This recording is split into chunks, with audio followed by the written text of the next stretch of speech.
Coming up on today's Locked On Bucks, we take a look back. Talked about this a little bit the last couple of days, but take a look back at the life of Senator Herb Kohl, his impact on the Milwaukee Bucks, some stories that we have as well and that you have to share, as it seems like everybody that lives in Wisconsin or Milwaukee, you've come across the Senator at some point and to have one of those stories.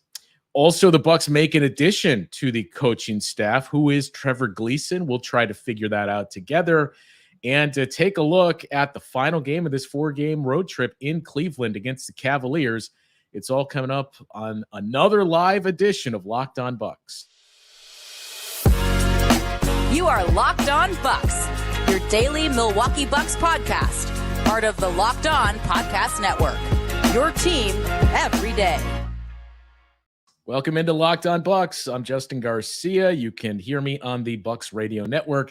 She is Camille Davis. You can also hear her on the Technical Foul podcast and the Carry the G in MKE podcast. And we both thank you for making Locked On Bucks your first listen every day. We're free and available wherever you get your podcasts and viewable on YouTube as part of the Locked On Podcast Network, your team every day. And do want to remind you, today's Locked On Bucks is brought to you by Prize Picks. It is the easiest and most exciting way to play daily fantasy sports. Go to prizepicks.com/LockedOnNBA. Use code all lowercase LockedOnNBA for a first deposit match up to $100. Camille, I know you and Frank talked about it a little bit on the post game the other night after that Nets game, because the news came out just before the pregame started, but the passing of Senator Herb Kohl. So we talked about doing this last night and do encourage any of the viewers as well, any stories and any instances where you came across the senator that you want to share, please do leave those in the comment section and we'll get to those. But it was one of those weird things because let's see if I can land the plane on this one. But I recently watched that Reggie White 30 for 30. Yeah. And for me, the age that I was, there's a lot of stuff that I felt like I know just about everything there is to know about Reggie. And there was a lot of things that I didn't really remember because I was still a kid when that happened. I knew everything there was on the field about Reggie White. Mm-hmm. But some of the off the field stuff surprised me. And the theme of he had a complicated legacy because of some of the things that he said throughout the years, which quietly he kind of started to reverse that towards the end of his life. But there was that juxtaposition of how do I feel about him, the football player, versus his beliefs and views on some of this. So complicated was what you kept coming back to. And this is nowhere near the levels of that. But I think for a while, complicated was the same way that you would feel about Senator Herb Kohl, because through the 90s and early 2000s, as a Bucks owner, I should say, through the 90s and early 2000s, there was that frustration of he's a meddling owner. I know Frank touched on this, and it just seems like we need a different owner, and he's not setting this team up to succeed. The goal was always, let's reach the playoffs and get that playoff gate, which meant you were never going to tear down and rebuild. You were always a perpetual 7 or 8 seed and early playoff exits, and that was the ceiling of the team. But then as time passed and the sale went through, and especially 2021, when he got that ring and he got to be a part of the parade, and Bucks fans got to experience that, I think a lot of people started to re-examine of, I was frustrated with him as an owner, but if it wasn't for Herb Kohl, none of this happens. And on our post-game radio show, I shared the story too, that I was an intern at WTMJ in 2003. And my duties were basically learning how to be a sports reporter. So I would cover Brewers games, and I got to cover the NBA draft. And I was at that draft in 2003 where the talk was intensifying of Michael Jordan is interested in buying the Bucks, and we think he's going to be the buyer that Herb Kohl is going to sell to him. And I just remember viewing that as, man, Michael Jordan is going to own this team. I grew up hating Michael Jordan as a Bucks fan and a Charles Barkley fan, but Michael Jordan's going to own this team. What's that going to mean for us? Like, we're going to be on the map. And then you start to hear more and more of, well, he's probably not going to keep them in Wisconsin. And I remember Herb Kohl being vilified of, how can you not sell to Michael Jordan?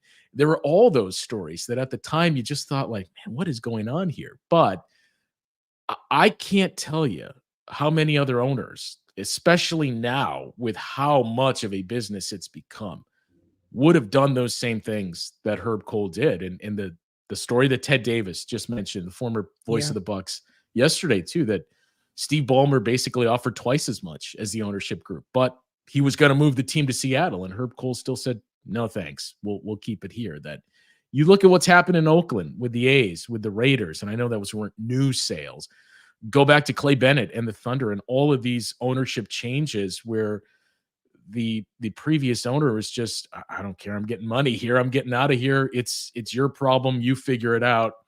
Herb Kohl's commitment to the state and the city, it cannot be understated, because we don't experience any of this if it wasn't for him adamant this team remains here. Absolutely. And that's the piece of it that I remember the most. And even prior to hearing the news about the Senator's passing, that is what I've taken away from when I think about Herb Kohl. I think about, without him, there are no Milwaukee Bucks anymore. And that's on a few different occasions. First, when he purchased the team back in '85 to keep the team here. And then again, when he sold the team in 2014, just to make sure that whoever bought the team was going to keep the team here in Milwaukee. To turn down nearly over $400 million to Steve Ballmer, who's like, "Hey, I'll give you $1 billion for this franchise if you let me take it to Seattle." And he's like, "No, it needs to be in Milwaukee." Herb Kohl is somebody who loved the state of Wisconsin, who loved the city of Milwaukee, and he lived out his life that way. You hear so many people mention a lot like, "Hey, it's not all about the money. It's not about the money." And then a bag big enough gets thrown at them and they change course pretty quickly. And that was never the way with the Senator. You mentioned the fact that we're recording this episode live, and we are encouraging people in the comments to speak out if they have anything they want to say about the Senator, as we remember his legacy. And I see Eli mention the fact that everyone I've ever met who met Herb Kohl says how nice and accommodating he was. Thanks to Senator Kohl for the gift of keeping the Bucks in Milwaukee. And outside of him keeping the team here, that's what I always hear about Herb Kohl and his legacy, is that he was a genuinely good person. He's somebody who cared about the individuals who worked around him, who lived in the city, who just enjoyed being here in the state of Wisconsin. And I've had a lot of time to reflect about death and end of life and everything with the year that I had, and losing a crucial member in my own family. And that's the one piece I always come back to, like what we do here on a day-to-day. It's about how you make people feel and what they remember about you in that way. Like, did you leave the world in a better place because of who you were, your kindness, your care? And Herb Kohl did that. Now, you did bring up the Bucks and how he wanted to run the franchise and making sure that we were always competitive and what that meant. And I think that once he sold the franchise, made sure the team was going to stay here, I think a lot of fans not overlook that part, because it's what happened. That was his mandate. But it kind of became a moment of like, okay, well, we appreciate you nonetheless, because without you, we don't have our team here, and we thank you for that. And I think all Bucks fans were super pleased, touched, just to see him get that championship ring as well once the Bucks finally did win it, because again, he played such a crucial part in making sure this team was the Milwaukee Bucks. Because let me tell you, Justin, idea of this team moving to Seattle and me having to had watched Giannis's career in a different city, like I don't want to think about that strange Marvel what if type of scenario. So I'm super thankful to the Senator for helping keep the team here. It's the scenario of Supersonics fans seeing Kevin Durant and Russell Westbrook and James Harden reach the NBA Finals just a couple of years, like 8 years, 5 years after they left. Of like, man, that less than that. Like, it was less than 5 years after they left, of seeing that group reach the finals and knowing like, man, this should have been ours. Like, that's what Milwaukee was potentially facing. It. And look, I get, part of me gets why that was the Senator's stance of, we're not going to tear down and rebuild, because, you know, as you well know, as people viewing this know as well, we love the Bucks. But in terms of sports fandom in the state, that's the minority for who is your number one team. The Packers are always going to be number one. The Brewers have the luxury of being able to sell tailgating and the weather, and there's a strong connection with the Brewers statewide. We've seen a lot of growth since this ownership group took over. That's not a shot at Herb Kohl. That was one of their big plans and edicts of, we have to expand this team's reach throughout the state. When I went to college, in the early 2000s in lacrosse, you couldn't find any Bucks apparel, Yeah. Bucks fans up there. We saw more Timberwolves games on TV than we did Bucks. And now that's very different. You go throughout the state. Giannis is a big part of that. The new logo was a big part of it too, but just increasing that profile was huge in really injecting more Bucks fandom throughout the state. So I think that was one of the challenges that the Senator was facing too, knowing we're already third on the pecking list here, and if we just go in a full scale teardown here, Mhm.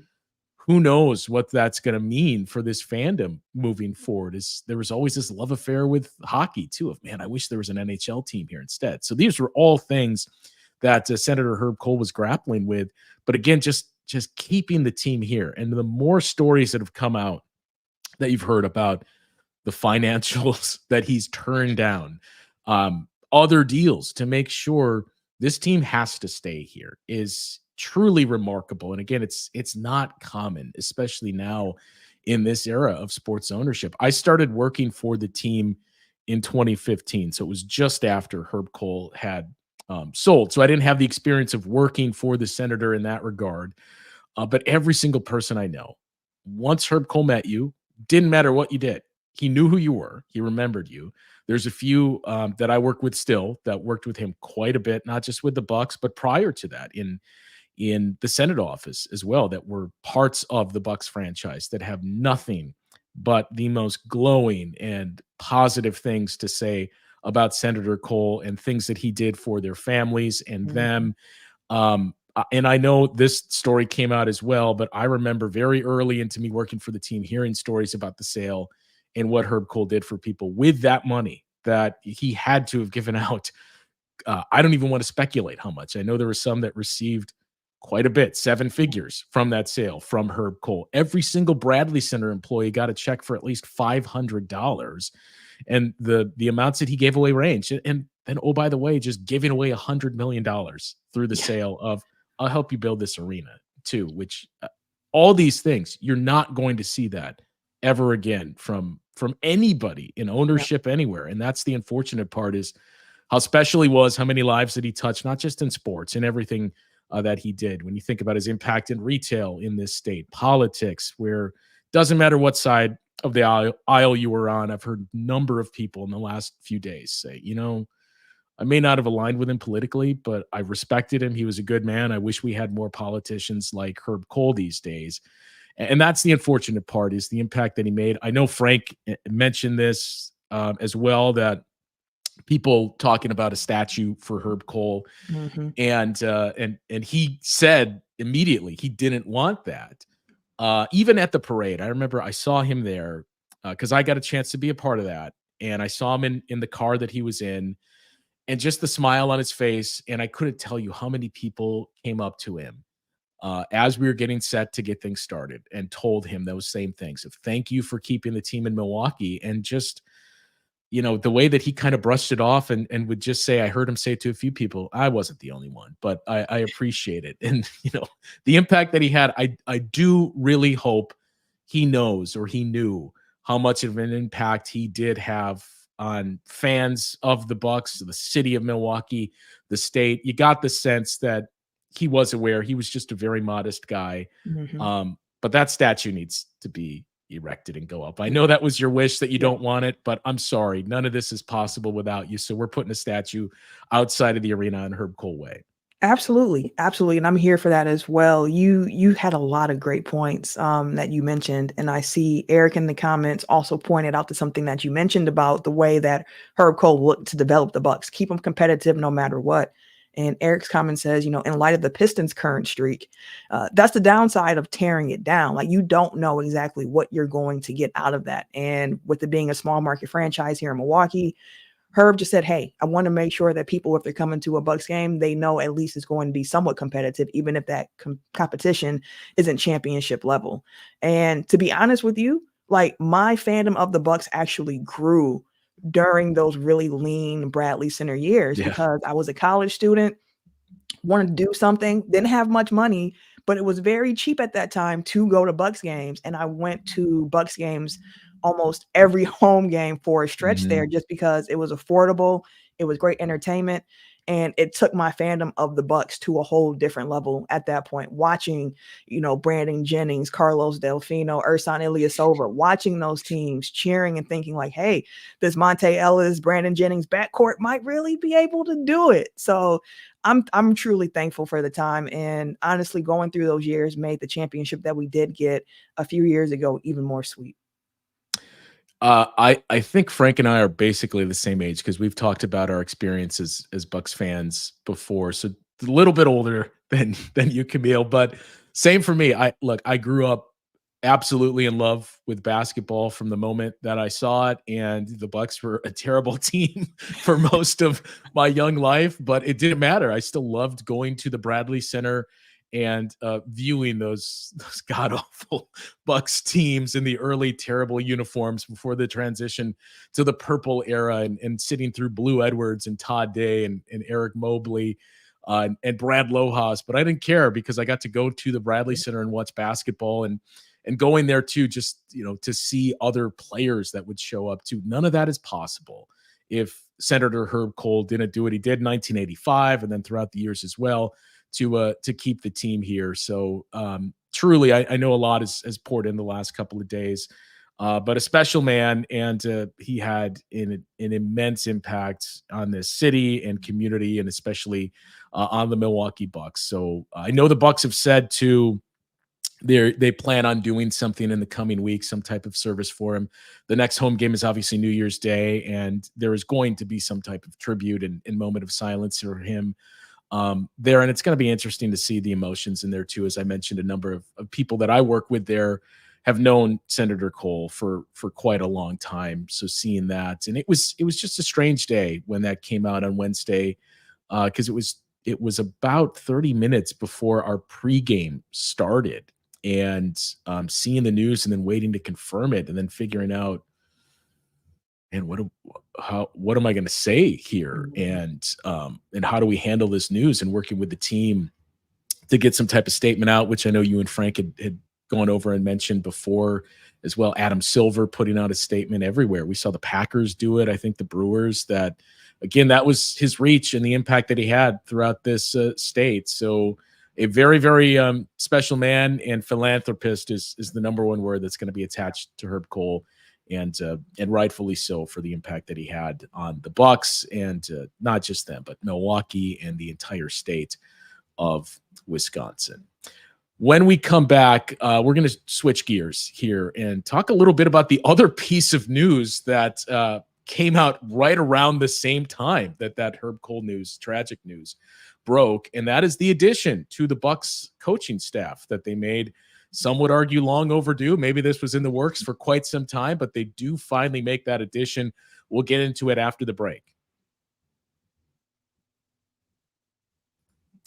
Time to talk to you about Prize Picks. It is the largest daily fantasy sports platform in North America. Easiest and most exciting way to play daily fantasy sports. It's just you against the numbers. So instead of battling thousands of players that include pros and sharks, you just pick more than or less than on 2 to 6 player stat projections and watch the winnings roll in.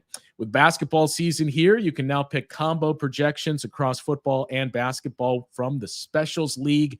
It is a league created specifically for projections that include 2 or more players from different sports or leagues. For example, if you wanted to combine Brooke Lopez blocks and Jordan Love touchdowns at 4.5, you could do that. If you want to play alongside Prize Picks' favorite players like Meek Mill, Andrew Schultz, you can now find community plays under the promos tab of the app to view entries from some of the biggest names in the Prize Picks community each week.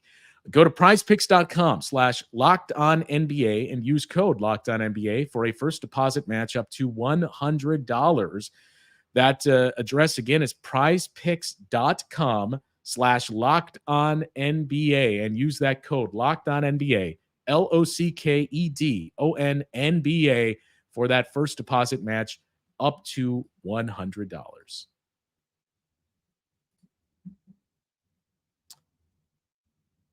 The other news of the day, Camille, as we kind of hinted at, was the Bucks make an addition to their coaching staff. So they had gone the duration of this season with not only one less assistant, but as Adrian Griffin mentioned as well, they had one of the smaller staffs in the league Mhm. already. And now you take away not only one of those figures in Terry Stotts, but the importance we figured Terry Stotts was going to bring with him as well as a former head coach. It was pretty thin. And now they round it out with the addition of Trevor Gleeson. So it may be a name that's familiar to a lot of Bucks fans. I'm sure it's familiar to all Bucks fans within the last few days. But quite an extensive coaching career that Trevor Gleeson has had, and a lot of success as well in the NBL over in Australia, where I believe he won 5 championships. He also was an assistant with Griff in Toronto for the last couple of years. So there isn't that awkward feeling out process. And I know Griff was asked about it before the game against the Nets and said, look, we're just going to take some time, let him get to know the players, let him see everything else, and then we'll figure out from there what is his role going to be. But it does seem like it's primarily going to be on the offensive end, which people may scoff at and say, well, defense is where this team needs help. But I was struck by some of the things that Trevor Gleeson brought up, not about this stop, but in previous stops in interviews that he did when he talked specifically about his coaching profile and what he brings, and basically getting the offense in the right place. A lot of that movement offense with the Raptors, he's attributed with bringing a lot of that, but specifically talking about being tactical. And we want a game plan, but also I want these guys prepared for when they counter with this, here's what we do. Yeah, and the thing with assistant coaches that's always so interesting is that generally you're like, I wonder what exactly they do.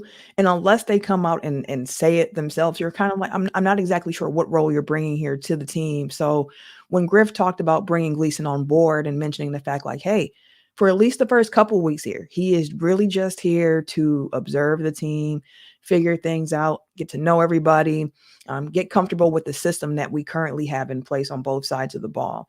And then once he starts to get more comfortable, we'll add on additional responsibilities to what he's doing.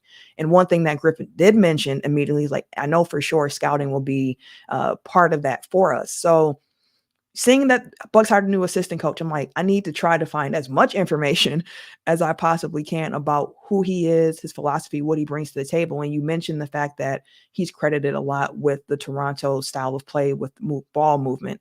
And when I was looking for articles, I saw a Sports Illustrated article from 2021, right before he joined that Toronto coaching staff.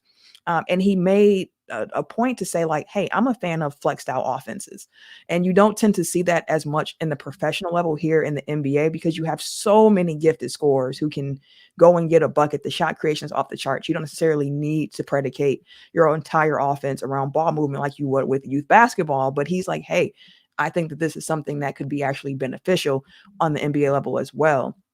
He's somebody who offensively is big on passing, cutting, screening, ball movement, guys moving off ball, just trying to find the most advantageous shot to take for your team every possession. And when thinking about how that might fit in with how the Bucks are currently playing, it seems like a pretty clean fit with what you've been seeing so far with how they've been moving the ball, looking to get the best shot possible, in large part thanks to the gravity that Giannis and Dame tend to create. So like, what else can we be doing off ball to free up some more looks? I'm interested in seeing what that might look like. I know he mentioned that, he can do stuff on both sides of the ball. I see a comment here from our live Locked On Bucks show from Zane, I believe, asking, why aren't we getting a defensive-minded coach? And hey, listen, that's what Griffin said he predicated it on, but there's only so much coaching can do with the personnel that you have on a roster. So I would be interested in seeing what tweaks he might suggest for this team going forward defensively. And I'm sure that he's going to be making his voice heard, suggesting things that he would tweak along the edges there. Because one thing that we do know about Adrian Griffin is that he is somebody, when you bring information to him, he's not just going to say, no, I'm not doing it this way because it wasn't of my, my own brainchild. He's going to consider it. And if the case is strong enough, he'll probably adapt it. And we've seen that put in action with what we know about the players going about the drop coverage, with Dame going back to him saying, hey, I'm more comfortable playing the entire first quarter and the entire third quarter. Like, that's how I get into my rhythm. And he made those changes. So I'll be really curious to see in a few more weeks, couple months. Let's give him a couple months here, what this offense, what this defense might look like with a little bit more influence from a different assistant coach. He definitely welcomes feedback, does Griff, and that's the big thing. And also Trevor Gleeson mentioned that as well in the first interview that he did, ironically enough, with Kane Pittman, who just so happened to be in New York for the announcement of the hire of Trevor Gleeson. But he talked about that as well, that I bring in a fresh set of eyes, that it's been about a third of the way through the season now. We've talked about some of the progress that this team has made, but to bring in an outsider now that can say, okay, yeah, this is working, but maybe you should consider this. And back to the point you made too about that flex offense. Look, the difference is you've got Damian Lillard and Giannis, and it worked perfectly in Toronto because not that the Raptors didn't have stars. Kawhi Leonard was certainly a superstar when they won the championship. But there was a lot of other good players that were on that team where that made a lot more sense. But still, the big thing about that to me is, one of the broader points that's been brought up the most these last few years is, man, I wish, and I know there's one YouTube viewer specifically that will agree with this. I wish this team would attack mismatches. They just never did it under Bud. We haven't seen a lot of it so far this year. Again, maybe it's something they're working on and that Griff is kind of keeping up his sleeve, but I wish they would attack some mismatches here. That's what that flex offense does. It's about ball movement. It's about sharing the basketball, finding the open man, and once it spots where's the mismatch, it takes advantage of that mismatch. So I think that's going to be big potentially with Trevor Gleeson, especially when you factor in, it's not just about having Dame and Giannis. We've seen what Chris has done offensively. We've seen Brook Lopez, a bit of a down stretch in shooting the basketball here, but what he was doing, especially early in the season, you have gifted scorers that when you get that mismatch, and you're going to get mismatches when teams want to load up on Giannis or Dame, they're going to be poised in a better position to take advantage of that. So to me, that's one of the big aspects of this hire. And the other one is going back to a previous interview and story that was done on Gleeson when he was joining the Raptors staff. Chris Oliver, who anybody familiar with basketball analytics knows the name, he has spoken very highly of Trevor Gleeson through the years and said, the biggest thing that he brings is he's used to dealing with imperfect rosters. And what is the number one conversation we have had on the defensive end of the floor is you got Brook, you got Giannis, but there's a lot of imperfections with this group. And as he said, as you mentioned as well, it's not just offense. I think that's probably his best skill set, but he is a well-versed coach on both ends of the floor. And that's the other thing of, okay, how do you fix this imperfect defensive roster? Yeah, absolutely. And you see that, I saw that with Toronto this year, where their head coach mentioned like, hey, I need to actually make some changes because I don't have the personnel to actually play the scheme that I want to. So I'm adjusting right now. And to your point about Gleeson being, hey, he can work with pretty imperfect rosters. And it's not to say I think that this Bucks roster as a whole is imperfect. Like, it makes sense offensively, but we've seen the defensive returns. And I've mentioned it before, I'm coming around to the fact and understanding that I don't think that the Bucks need to be an elite defense if they have an elite offense. You just have to be good enough and also be able to get stops when it matters in order to really contend for that championship. And I think the Bucks can do that. So if Gleeson can come in, see this roster, of course, makes any offensive tweaks to make that part of the ball even more lethal, but also look at the other side of the ball and say, hey, if we just tweak this based on the personnel that we're running, we can be more efficient here. And just try to help cut down on some of the miscommunications that we're seeing with the team, just helping. I mean, as Griff mentioned, which is interesting to think about, the Bucks were short-staffed when it came to the coaching. So just have another voice, another perspective, I think that could be good for the team. All right, when we come back, I do want to take a quick look at the Cavaliers, the final game on this road trip, and we do have to talk about the game of the night last night and to the game of the day tomorrow as well, and that took place in Detroit. We'll get to that coming up after the break. Time to talk to you about FanDuel, as right now new customers get $150 in bonus bets with any winning $5 moneyline bet. That is right, $150 just if your team wins. If you've been thinking about joining FanDuel, there's no better time to get in on the action. Their app is easy to use. You have a wide range of betting options such as spreads, player props, over-unders, and more. So visit fanduel.com/locked-on to kick off this NFL season. Again, fanduel.com/locked-on, LOCKEDON, FanDuel, official partner of the NFL. Road trip comes to an end tonight in Cleveland against the Cavaliers. Camille, we knew the Cavs would be without Darius Garland and without Evan Mobley, as well as they're both dealing with some long-term injuries. Garland had jaw surgery, which seems like the least comfortable thing you can imagine. Mobley dealing with that left knee surgery. I think he had it scoped. But Donovan Mitchell also on the injury report is questionable with an illness. So this could be 2 games in a row where you get a very, very, very short-handed team if you're the Bucks. Giannis is listed as probable on the injury report with that right calf management. Other than that, the usual suspects, just Jay Crowder out and your two-way guys as well. So it's about just staying focused. It can be a challenge at times to get up for the opponent when you have all of those names that we saw out for the Brooklyn Nets, and you're going to have the same thing potentially with the Cavaliers. But Jared Allen has played very well in the absence of Evan Mobley. And look, it's a Cleveland team that's been a little wounded of late and is looking to kind of regain more of their form. They've been playing better, but it's still going to be a challenge. Yeah, absolutely. It's been a weird season, I would say, in Cleveland, just based on expectations of where people thought they would be, how they would be playing so far this season. Part of the reason why it hasn't been as I don't want to say positive in Cleveland, but they haven't been playing as well people might have thought they would, is in large part because of the injuries. Like, there have just been guys in and out of the roster over and over and over. But it got to a point where people were starting to already look forward and saying, like, well, is this the last season of Donovan Mitchell here in Cleveland? And what should they trade him and actually just keep Garland going for? And there were just all these different conversations starting to happen around this team. And then next thing you know, they get a couple of wins, like over their last few games here. They just got done beating Dallas, quick crazy comeback in that game.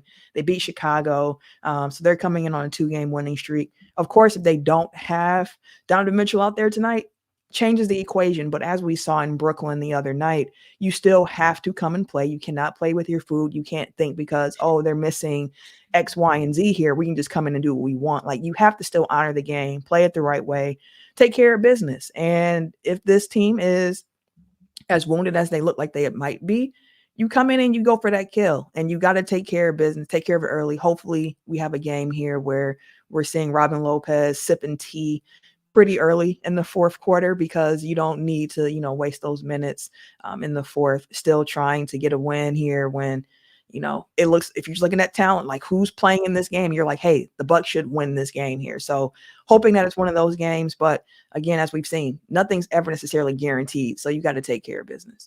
They should have success in this game. You mentioned they've had some impressive wins. The Cavs have of late, recently just beating the Dallas Mavericks. But I think one thing that you would point to and say, okay, this at least has to be better for us.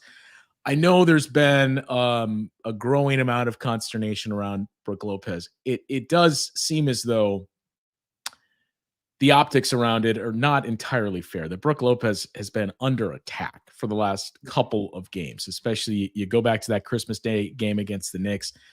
Every single play, somebody was turning the corner and challenging Brook Lopez at the rim. And we saw carryover against the Brooklyn Nets as well. When you look at who the Cavs are going to have, no Darius Garland, potentially no Donovan Mitchell, that's going to help you somewhat there in stabilizing that point of attack defense. But to me, that's really the big thing, is Brook Lopez still doing a good job protecting the rim. It's just he's been under so much fire. It's like in hockey when you have a bad defense and the goalie is facing 60 shots on goal, that it's one after another. Sooner or later, some of those are going to start to sneak through the net. And I think that's what we're kind of seeing with Brook Lopez too. So really stabilizing that point of attack defense is going to be key. You might get that help tonight with the way that the schedule is broken out for the Bucks. One last thing to touch on, Camille. I think we were both immersed with this last night, but the Detroit Pistons took a 21-point lead with 10 seconds left in the first half, 19-point lead at halftime. Yep. That lead was gone in about 6 minutes, and you just kind of knew when the Celtics were getting it down to 10 or closer, like, oh man, this is gonna be it. The Celtics are gonna win this game. 28 straight losses for the Pistons. I don't know when the win comes at this point, that they've had so many things. I wouldn't say go their way, but they've been playing much harder. And you just see the losses continue to pile up. They have the Raptors tomorrow night. They have a West Coast trip after that. I did start to see some of the betting odds that were out there over whether or not this streak could potentially reach 40 games, which in itself would be incredible. It goes back to what we said earlier, and one of the comments pointed out too about Senator Kohl and his reluctance to do a full sale tear down and rebuild, because you never know. Look what's happening in Detroit. That could be what waits for you on the other side of the door.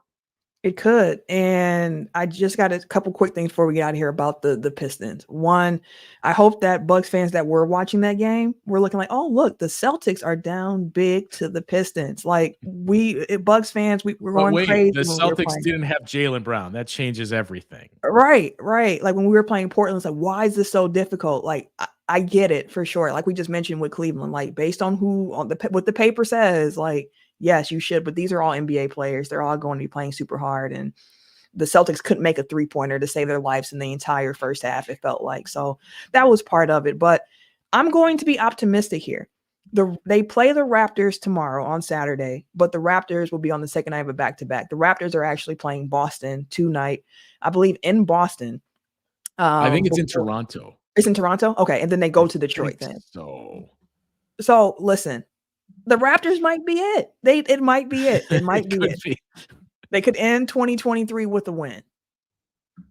Wouldn't that be something to ring in the year with a win? That Raptors game. No, you're right. It is in Boston, so it's part of the weird scheduling of, again, the whole Nets schedule with the Bucks too, and their games with the Pistons. So it is in Boston, and then they have to go back home or go to Detroit, close to home, for that Pistons matchup. But yeah, if you don't get it there, then you go to Houston, you go to Utah, which we thought earlier, a week or so ago, that would be the area that they snap the streak. You go to Golden State, you go to Denver, then you have the Kings coming in. It might be January 10th against the San Antonio Spurs, but not a pretty sight for the Detroit Pistons, who are 2-29 on the season. Like, if you lose that game against the Raptors and you're 2-30, 32 games, even if you win, you would have to go 8-42 the rest of the way just to get to 10 wins, which is well above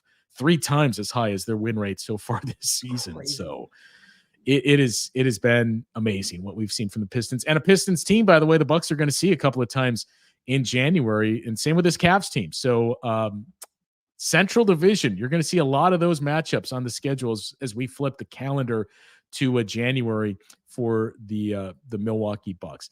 If you obviously like what you're viewing today, but if you're looking for more Locked On content, we got to remind you, Locked On has launched the first ever national sports 24/7 streaming channel on YouTube, Locked On Sports Today. It's here for you 24/7, covering the top stories of the day with the local experts of Locked On and national shows that cover every single league. Just go to Locked On Sports Today on YouTube and subscribe to the first ever national sports 24/7 streaming channel. We'll wrap it up there, Camille, as we've got the Cavaliers tonight. We'll see where it goes from there, and then a pair of games with the Indiana Pacers next week. So we'll get you squared away on that. We'll do the live show again this weekend and take your feedback on that game against the Cleveland Cavaliers, and take a look ahead to 2 games against the Indiana Pacers. Also, we'll check in on the Detroit Pistons, I suppose, because just like NBA TV carried every Warriors game during that win streak, at this point you got to carry every Pistons game as well. I can't help but watch every Pistons game at this point. You can't. And I talked to somebody else who we were talking about the Pistons and some of the things that I had noticed recently, and the question was like, how do you know that much about the Pistons? And it was that But well, once it got close to 20, it was all right. I got to start watching these games and just see what happens here. So that's what we've seen from the Detroit Pistons. The live show returns again this weekend, and then our post games are back early in the week as the Bucks with a pair of games against the Indiana Pacers. For Camille, I am Justin. We will talk to you this upcoming weekend on Locked On Bucks.